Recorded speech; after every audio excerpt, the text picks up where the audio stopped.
I'm standing above the Hinnom Valley, looking out there towards Jerusalem where you can see the Kidron Valley meeting it. What happened here? Well, let me start at the end of the story. When Judas agreed to betray Jesus for 30 pieces of silver, it tells us in Matthew 27's account that he was seized with remorse and he returned the money back to the temple. The chief priest picked up the coins and said it's against the law to put this money in the treasury since it's blood money. So they decided to use money to buy the potter's field. Don't forget that part about the potter. Now, Jeremiah is then referenced.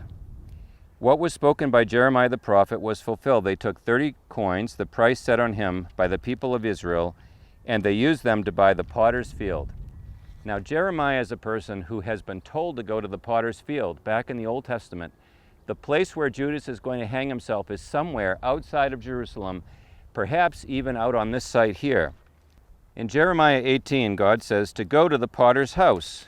The pot he was shaping, chapter 18, from the clay was marred in his hands. So the potter formed it, and then God teaches Jeremiah a lesson. If I'm the owner as the potter of Israel, don't I have the right to do with Israel as I decide? Can I relent of what I had chosen to do? Can I follow through on what I had chosen to do?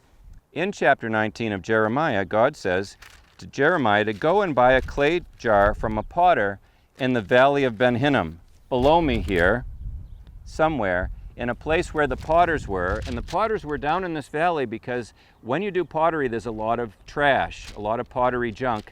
And the valley was filled with it, but it was also a place where people put their other trash. And worse, it was a valley that was known as Tophet because it was the place where children were sacrificed to Baal and to Molech. And God says, I want you to take a jar from the potter and smash it because this is what I'm going to do to the nation. Even today, you can find pottery along this valley as a very quiet reminder that this valley was once used as a place for potters.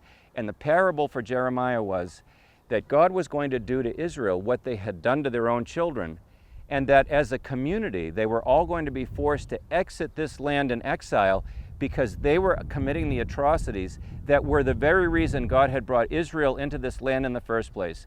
Child sacrifice was part of a whole collection of forms of idolatry and immorality that were characteristic of the Canaanites. And God said, if that's what you were brought in here to judge and to be a light to, then I'm going to send you away.